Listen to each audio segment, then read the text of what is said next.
Welcome to the Excellerate Black Futures YouTube channel. We are so pleased to share the recording of our event, Setting Yourself Up for Career Success with Hannah Awonuga, founder of Rarity London, a career coaching and development company focused on female career growth and development, and also the creator of the My Career Guide Journal, a comprehensive career journal for today's modern day professionals. Enjoy the session. Firstly, thank you so much for having me. I really appreciate being here with you all this evening. So my career, I've had 16 years in banking, and I actually started when I was 16 years old. So I was a school leaver, and for me at the time, I wanted to get into work. I wasn't really thinking about a career. It was more just I wanted to find a job. That was my priority at the time. And so I knew that actually if I wanted to do that, I wanted to be in a job that would have prospects. So actually I started with the Halifax when I was 16 and then moved over to the employer that I am still with 15 years later, when I was 17. And as I said, at that time, it wasn't really a career. There was nothing really behind me having this job. It was really just, I needed a job. And so I wanted to get into something that was a bit more in the professional side. And then I've done various roles within my career. I did personal banking for a number of years in the retail bank.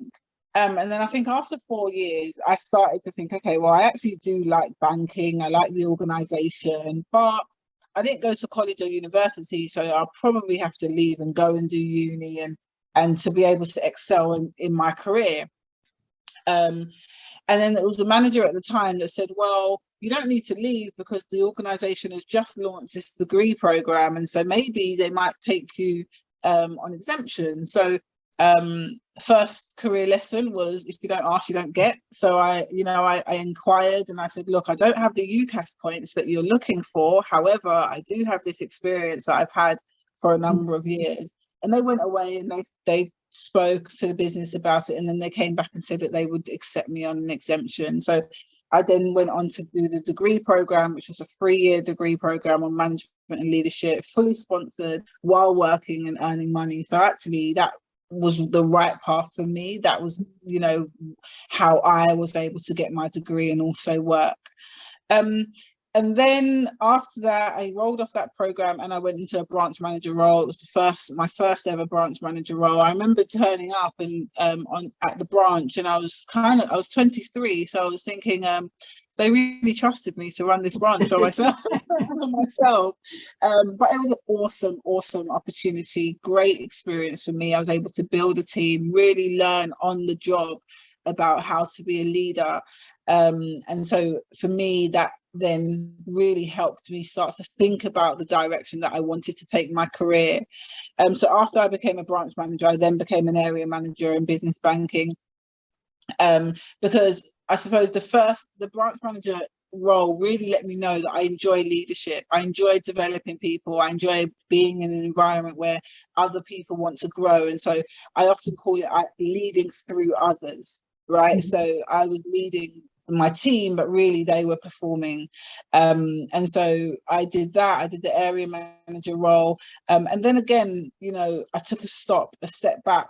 Okay, what am I enjoying? What am I not enjoying? I stopped enjoying the customer interactions. I stopped enjoying the sales and that part of it. So I started to realize that, okay, so what I do enjoy is still the people, still the engagement, still the culture, all the bits, all the development bits, but not really the customer bit. So then I made a decision that the next role I go into will give me more of what I like and less of what I don't like, right?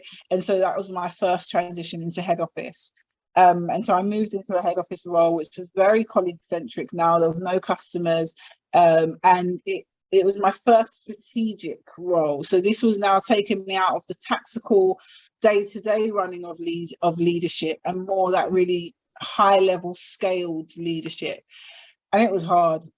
I remember thinking, I had made a mistake. I need to go back to my customers where I know what, and I think that really showed me that I'd made the right decision, because you need to be stretched. Sometimes we take it for granted. We think we like something, and then when we get in, we don't really like it. You need to be in that moment to realize what you like. And so for me, making that transition over was the step that I needed to really know what I enjoyed. And it's just come back to me that I missed a piece of information that I wanted to share. So when I moved from area manager to this head office role, it was a sideways move. It wasn't a promotion.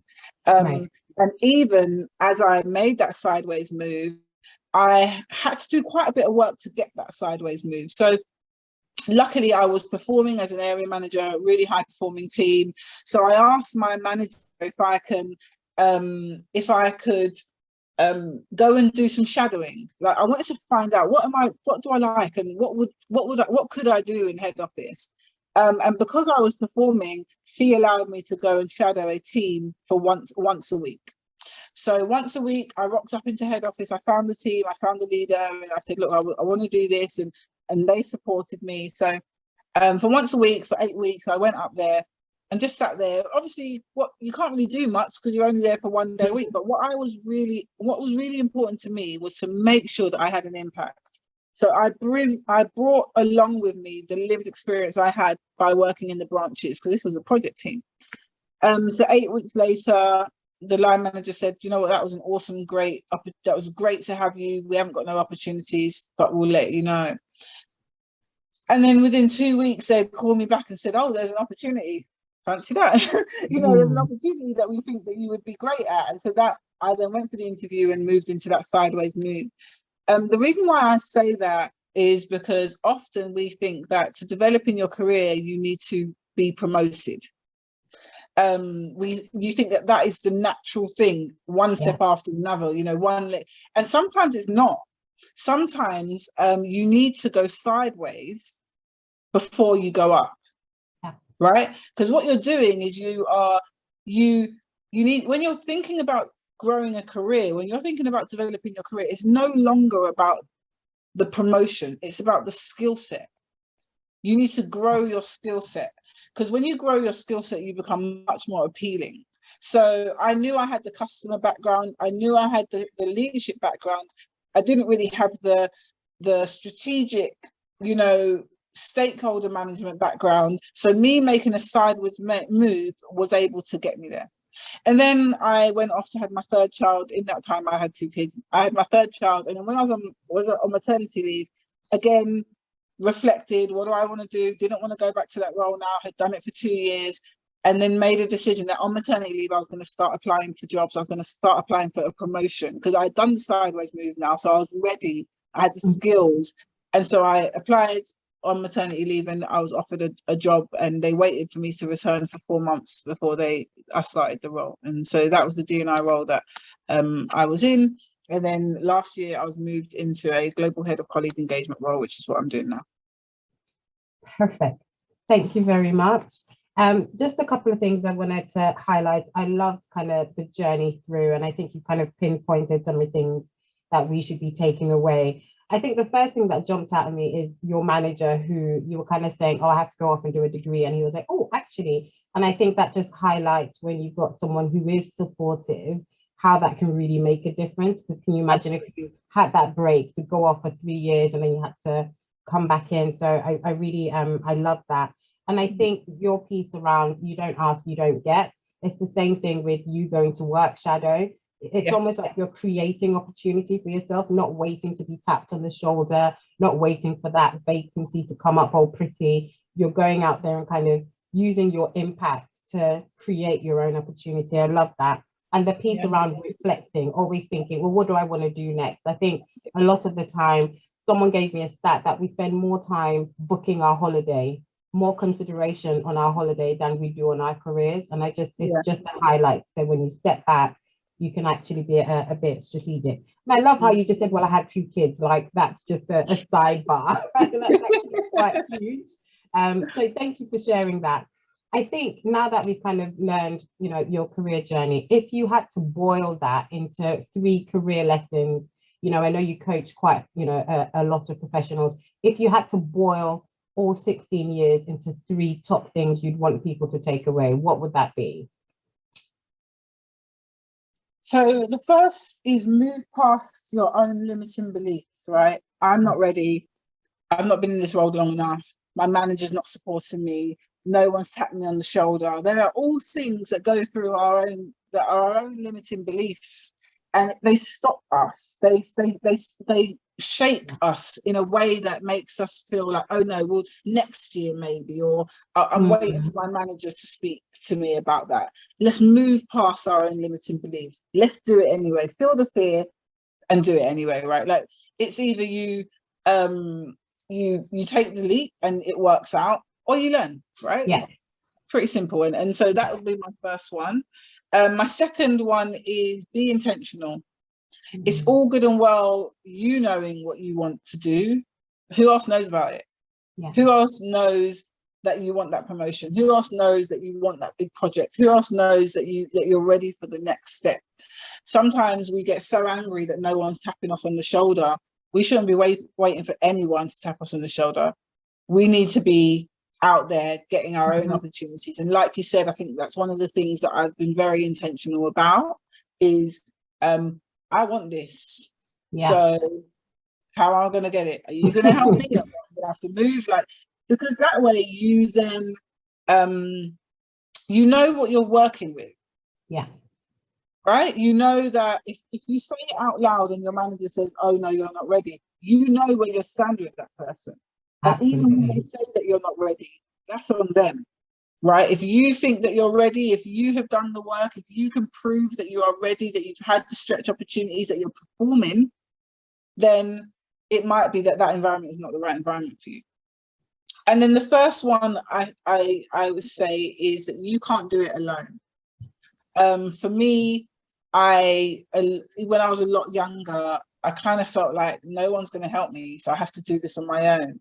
And it wasn't until I realized that, wow, if I surround myself with amazing women like you, like stakeholders, sponsors, senior leaders, things move faster. You know, Absolutely. things happen. So that would be my last. We can't do it on our own. And even if we wanted to, why should we? It's hard, so much harder.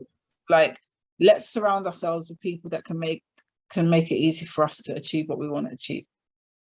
That's brilliant. Thank you for that. I think your first point about kind of coming out of our comfort zone, outside of those limiting beliefs, that touches me on a different level. I think someone said your growth is outside of your comfort zone. And sometimes those limiting beliefs is really just kind of our duvet around us going, this is what I know, right? Yeah. This is what I can do with my eyes closed. But sometimes that uncomfortable, you know, you're not going to be great at it straight away, but that's where the grit comes into play, right? So I love that.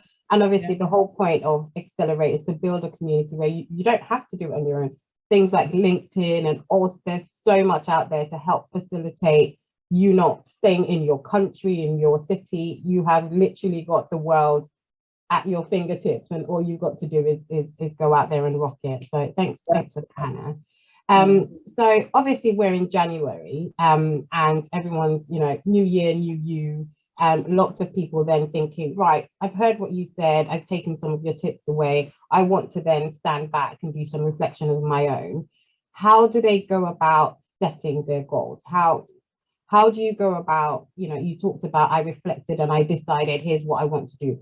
Talk us through what that process is for you. Yeah, so I love the quote that says, a goal without a plan is just a wish, right? If you don't, you know, when I speak to people and say, oh, well, I want to move roles this year, that doesn't mean anything to anybody. And actually, you know, that's not specific enough. That doesn't give you direction. And so the beauty of setting goals is that what it does, it allows you to reflect. And I think reflecting is so important. It's something that I constantly talk about. Sit down and reflect on what it is you want. What is the goal? Okay, you want to move roles to where? How much money do you want to earn? When? Who can make that happen for you? How are you going to hold yourself accountable? What steps do you need to get there? And so I know you mentioned about the career journal. I just happen to have one here. And I talk about goal setting really early in the journal, because this is about SMART goals, because I think that this career guide was all around helping people develop in their careers. If you can't get access to a coach, if your line manager is not helping you and you just need to get started, this is what the journal was there to do. And so goal setting for me was really important. Take a step back, sit down, think about exactly what you want. How specific can you get? What do you want to do? You want to move roles to where? What job would that be? Who is already doing that role that you can connect with? You know, it's not just about saying, right, 2022, I'm going to get a new job. Because then you will always say that. And then you'll find that you get to December and you've not put anything in place to achieve that. And so one of the things, you know, there's some top tips at the end of this journal, and one of them says, when setting career goals, start with your 5-year plan and work backwards. This way, you ensure that all your plans are geared towards helping you achieve your goal. And the reason why I say start with the end in sight is because then you can almost navigate every step to achieving that big goal.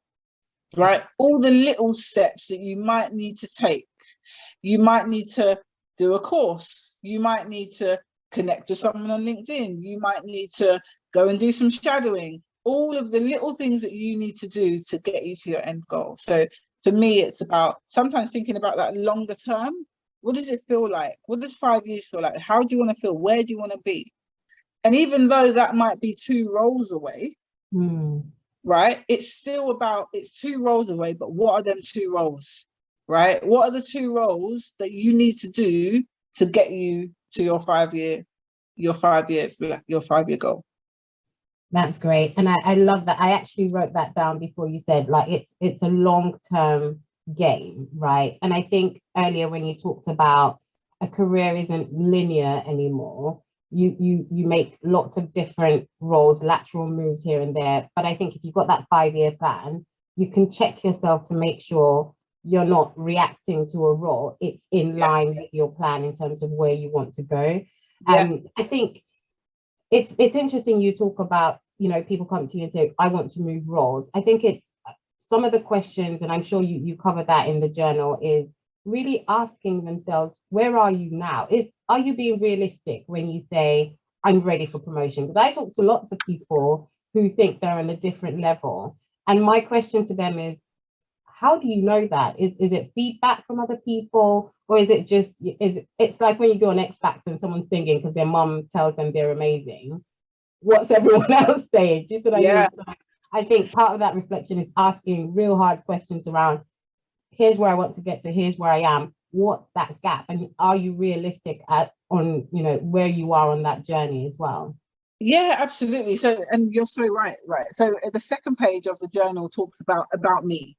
So beautiful illustrations, but the second page talks about reflecting on yourself. What do I like? What am I good at? What do people say I'm good at, right? What don't I like? And then further down in the journal, it talks about the benefit of 360 feedback. No more is one person's opinion of you valid. Actually, you need a group of people from different areas giving you feedback to help you then have a real holistic view of you and where you're at.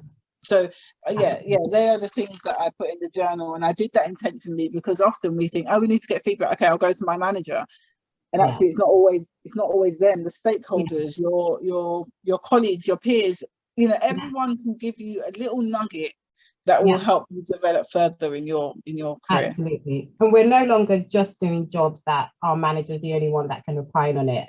A lot of us are doing jobs our managers have no say over, really, because that's not their expertise. That you're the SME for that. So you're right, having you know, multiple sources of feedback is really important. Perfect. So we've talked about, you know, your career journey. We've talked about some of the top tips that you'd give. how about we flash some light on some of the mistakes that I'm sure, you know, if you've worked for 16 years, there would have been some, you turn around and go, I can't believe I did that. Are there any mistakes that you can highlight to us, and how did you navigate that, and how's that contributed to, you know, future moves? Yeah. How long have we got? So I think the first mistake I made in my career was thinking I knew it all.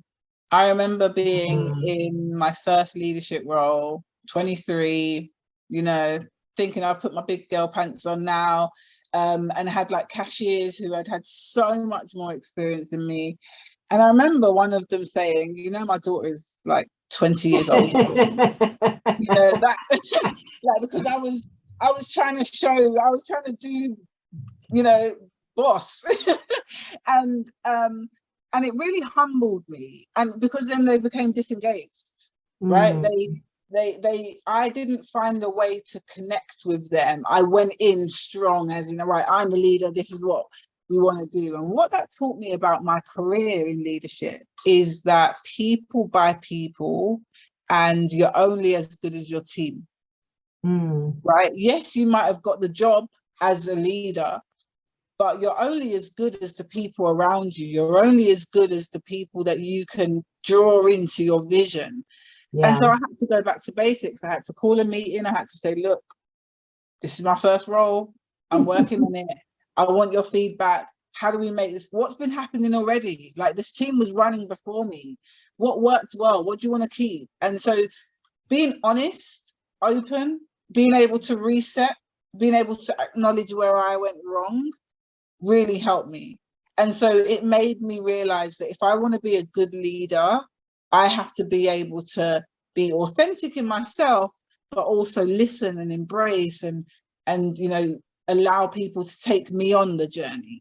And so that was one of the things. And then I think that I come across quite confident. But Winnie will know that I have moments where I'm not confident at all, and I second guess myself, and I think that sometimes that comes across in a way that makes people feel like, oh, you know, we can't approach Hannah, or we can't, you know, maybe we can't talk to Hannah about things. And I'm just being very honest with you. It's because I do come across quite very confident in myself, very sure of myself. And so sometimes I have to reflect and just take a step back, tone it down, listen to people, try and take everybody's opinion on board. Like when I do my insights, it always says Hannah's always struggles to bring people along, because I'm just like, we're going this way. Be that right. You know, and so just being able to stop and think, okay, what does everybody else need? How do we bring people along? How do we go on this journey together? I think is one of the things that I'm learning.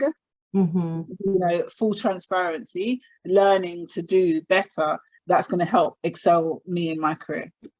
Absolutely. And I love the piece around being able to put your hand up and say, maybe I didn't quite get it first time. I think a lot of us think it's almost a sin to get something wrong and not know exactly what to do. And I think you're right in saying sometimes just being honest and carrying people on that journey so they don't think you're perfect as well is how you kind of get the job done. I love that. Yeah. So I want to focus on sponsorship, because I know you talk a lot about that. How important, I guess 2 questions, how important has sponsorship been in your career? And if you were, you know, talking to someone you were coaching, for example, you know, what would you say sponsorship could do for their career? Yeah, so this is where my D&I professional hat comes on, right? So I personally think that in order for us to move the dial on diversity, on equity, on representation at senior positions, we need more sponsors. We know the World Economic Forum has done some research that shows that if we continue at the same rate on gender as we are today, it's going to take us 200 years for men and women to be equal. That ain't ethnically diverse. That women from the LGBTQ community. That is not disability, that is just women. And so therefore that is probably just white women, right? 200 years. So that means we're not going fast enough. We are not moving fast enough. And so in my opinion, the way we can move fast enough is we have more sponsors that create opportunities. And so sponsorship for me has been really important. I've spoken about one already. So Andy, if he didn't tell me that there was the degree program and help me get through, where I might not be where I am today, right? When I went for that sideways move, I remember meeting the senior leader. She was a coup. She was Chief Operating Officer of Business Banking, and I met her at a conference, and she said that she loved my dress, and that was all. That was all she needed to say. I was going to book that coffee chat. So I then dropped her an email, said, "Hi Rebecca, remember me, the lady with the nice dress. I'd love to come and speak to you about what I want to do in my career." And so we had a chat with a coffee chat. She made the time for me. And I said, I want to go into colleague engagement. I want to go into colleague experience. And luckily she had a director of colleague experience. And so she made the connection. And because of that connection, where she said, "Hi, so-and-so, this is Hannah. She's awesome. Can you meet her? We might have an opportunity for her." If I didn't, there's two parts to that, right? If I didn't take the step to make sure that I didn't lose that connection, I wouldn't have got in the door. But then if she didn't use her influential currency, I wouldn't have made that move. So, the two things I always give advice when I'm talking to people about career development is two things: follow up and follow through. If somebody says to you, "Oh, I really love that presentation, I'd love to know more," follow up. Get that email in, send the deck, make sure you follow up. If somebody says to you, "Oh, Hannah, like I loved what you just said there, I'd love to know more," follow up. Follow through is when somebody says to you, "Tell me more about that project," or "I'd like to know more about that project," or something that allows you to make sure you deliver, because it's how you create your brand. So to me, sponsorship is so important. And in the journal, actually, we do go through steps on how to get a sponsor. But essentially, the piece of advice I would give you is, if you want to get a sponsor, I personally think that they are different from mentors. And so a sponsor is somebody who can actually get you the opportunity. So if you want to move into accounting, or you want to move into marketing, who is in marketing there who is senior enough, who might have an opportunity? And then it's not about waiting until the opportunity comes. It should be a year. I say to people, a sponsorship relationship should be about a year, because you need to prove to that sponsor that you're worth their email, right? No, because they're going to use their name for you, right? They're going to give you an opportunity. So if you're asking them to do that for you, you need to show that you can deliver. And so you need time to be able to deliver your projects, to show that you're trustworthy and you're able to deliver, and all of that type of stuff. It takes time. So I would say, identify a sponsor, connect with them, say, "Look, I'm not looking for nothing. I just want to connect with you. I'm really interested in where you're working," and build that relationship over time. So that's my thoughts. And that makes sense, because I think it goes back to that reflection, because to identify who a sponsor is, you need to have that 5-year plan and that kind of goal in sight, or else everyone will look really attractive to you as a sponsor. So that's kind of how you whittle it down. Perfect. The other thing I really wanted to touch on, following on from sponsorship, is visibility. So I know you've been doing the D&I piece since 2019, for example, but I know that if I went on your LinkedIn page, for example, if you said to me you'd been working in D&I for 15 years and didn't do anything in banking, I would believe you. So talk to us about how, what's your strategy around visibility and how are you creating that brand for yourself? Yeah, so it's a really funny one, because I honestly, people think that I've been doing D&I for like all my career, right? And I haven't. I've only been in D&I for 2 years. But when I started in D&I, I had a very, very, very specific goal in mind. And it was my 5-year plan. My 5-year plan is to become a chief diversity officer. So everything I'm doing is to get to there, right? It probably be in a different organization, but I'm okay with that. I'm accepting of that. So because I knew that is the goal, right? That is what I want to achieve. I needed to make sure that I position myself for that opportunity. And so I use LinkedIn religiously to position myself as a thought leader. I want people to see me as somebody who is an expert in D&I. And so when it comes to visibility, I think for me, you need to ask yourself a few questions. What is your brand, or what do you want your brand to be? Who do you want to be, right? Who do you want people to know you to be, or what do you want them to know you as? So for me, it's a D&I professional, but I have friends who are in marketing and want to be known as a marketing professional. I have friends that are in banking or in accounts. Who are you? Who do you want to be? And then the second question is, what is your voice? What do you have to say? What do you have an opinion on? And that's externally. We'll touch on internally because I think they're different. But externally, for me, I use LinkedIn religiously. I post every week, and I use it to position myself as a thought leader. And so now I would class myself as a thought leader in D&I.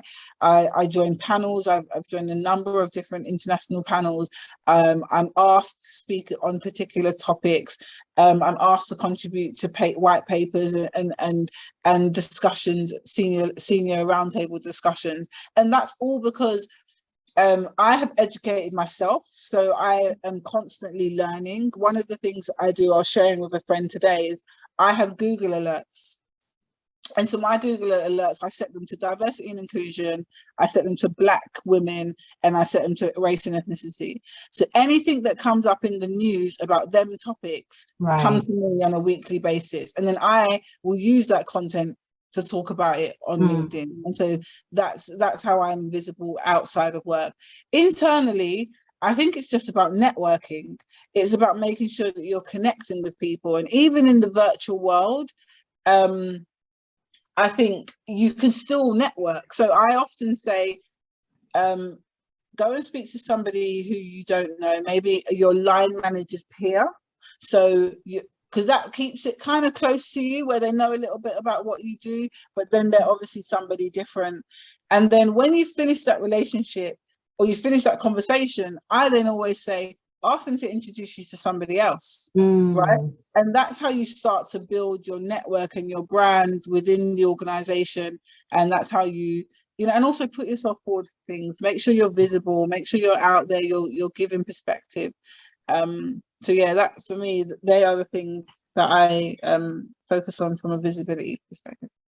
I think that's amazing, and I love that you differentiated between external and internal. I think everyone's very focused on external, and we've run a session on entrepreneurship and how you kind of build some equity for yourself internal to your organization. Are you solving a problem that's outside of your core role, and what do people tap you on the shoulder for? What are you the expert for, and building a strategy around that. Exactly. That's great. And so I know I can keep going on. I'm conscious of time, but I also I know there might be bits of the career journal that we haven't touched on. So if you could maybe over the next couple of minutes, just tell us, how can the journal really help people plan their careers? Yeah, absolutely. So thank you so much for this opportunity. So this career journal started at the back end of 2020, when I really wanted to create something for career professionals that was practical.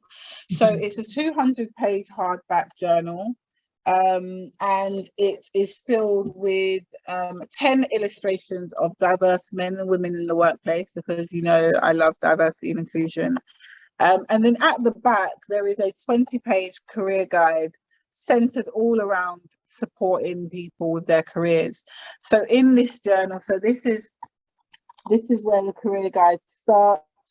And you have a gratitude log. So how do you express gratitude? You can't really move, for me, you can't want to move forward without really appreciating where you are now. And even if that place is not the place you want to be, it's somewhere, but it's further than you was yesterday, right? And so it's about really immersing yourself in that gratitude so that you can think about actually, well, okay, well, what more can I do and give to achieve what I want? And then you have a skill set board, and that's all around analyzing your skills. So where are you today? Where do you want to get to? And so there's a number of different skills that is in the skill set board, from presenting, project management, PowerPoints, remote working, written comms, problem solving, strategic thinking. And you can rate yourself. So today you might be a 1. And so when you rated yourself a 1, it kind of prompts you to think, okay, well, what do I need to do to get to the next level? And then I have some practical tips about mid-year review and end-year review. And there's 2 templates in there, because for me, it's really, really important to make sure that you are prepared for your mid-year review and your end-of-year review. And then we have a 360 feedback log.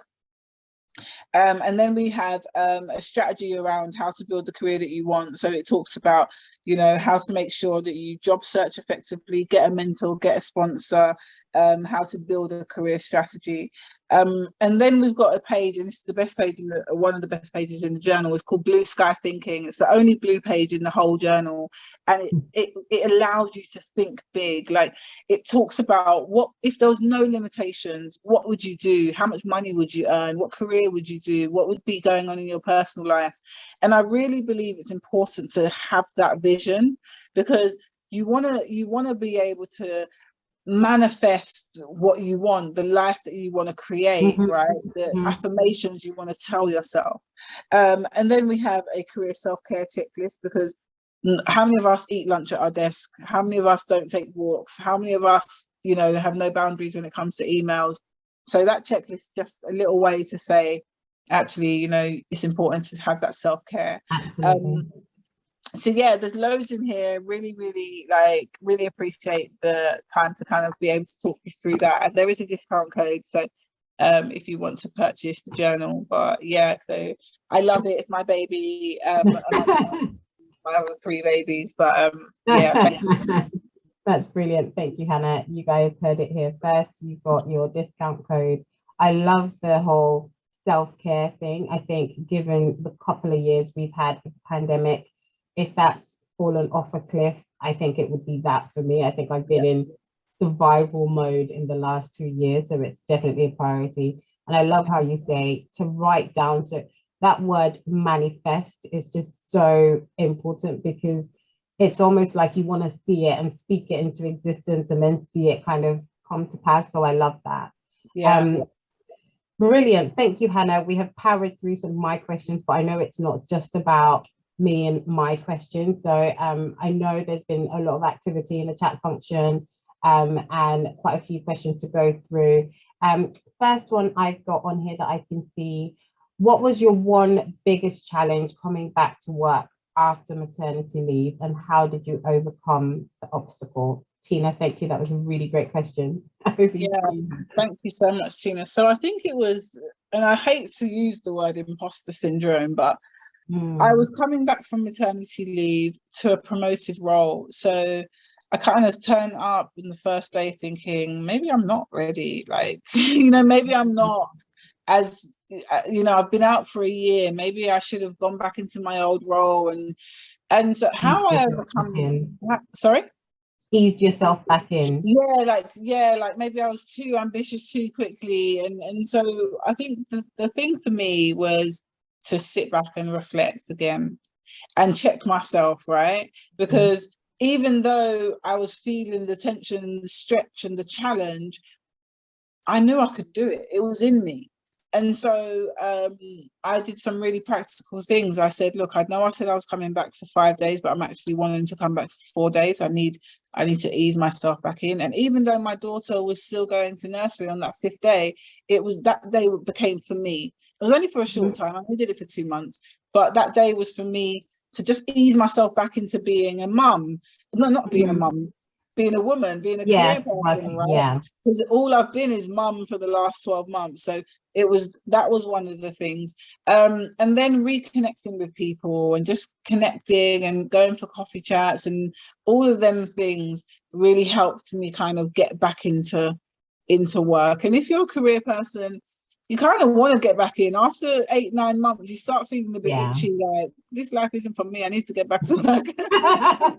You get too comfortable. yeah. So those are the things I think for me when I was coming back from maternity leave. It was just that imposter syndrome of, oh my God, is this too big for me? Like, what am I doing? And then just sitting back and thinking, no, actually, Hannah, you are absolutely supposed to be here and you can do this. And pushing through the limiting beliefs, Absolutely. right? Absolutely. I think it's interesting how even if you hadn't come back from maternity, doing a new role, I don't know, in our minds, it's like we think we should straight away get things. We think from the first team meeting we should be running, and it's like, well, hang on, there's a catching up period here, and it's, you know, you're right, taking that day to help reflect rather than just powering through and working really hard and thinking I'm not getting it, actually would have made a huge difference, right? Yeah, it really did. That's great.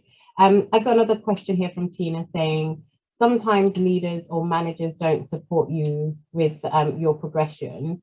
What influencing tips would you give to people in this position? And also, how do you deal with rejection in the job application process? That is a question we get quite a lot.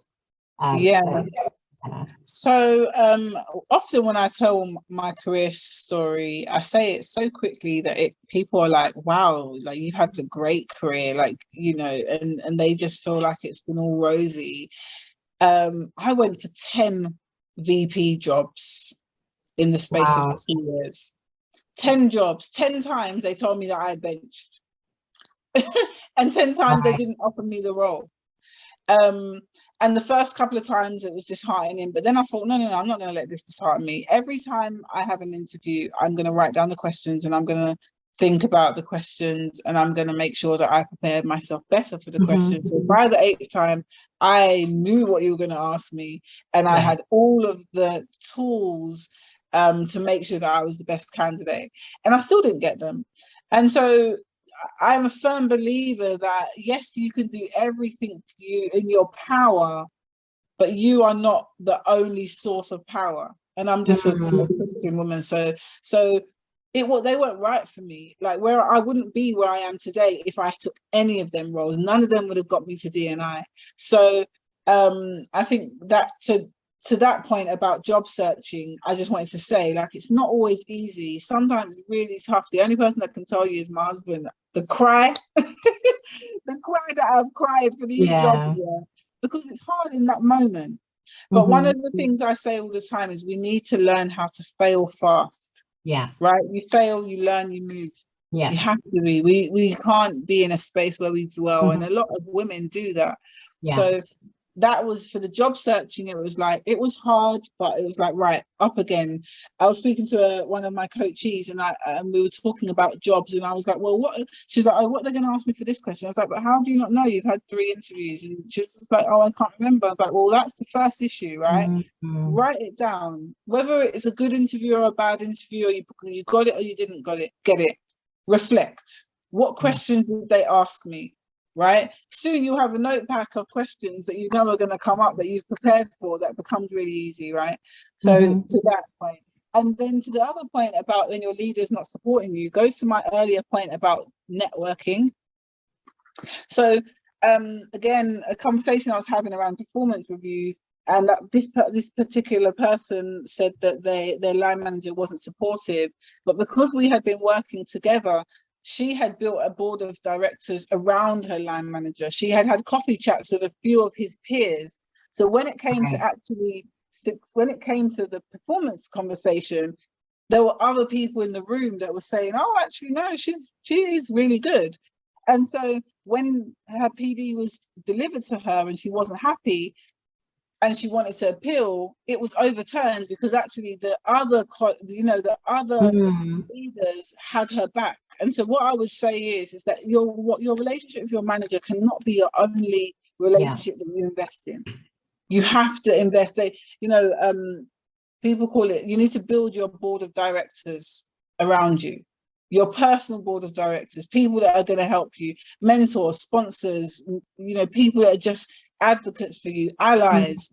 You need to create that around you. And I also firmly believe that you should do that in quite a close vicinity. So your line managers' peers and their peers and people around you, because often that is where, if something's not going right, it's them people that are called to kind of to like vouch for you. So yeah, that would be my advice. Well, thanks, Hannah. That's amazing. We had another question from Rebecca. What DI books would you recommend? So I'm actually reading a few. So I know I can't go without saying, and I don't, Winnie, put it in the chat because it's Winnie's favorite book. I think it's How to Build the Career That You Want. I think that's what it's called. So that's on my book list. And then I think I'm reading a book at the moment called How to Build a Global D&I Strategy. I can send, yeah, that's it, Be the Leader You Want. Susie Ramrick. Winnie loves that book.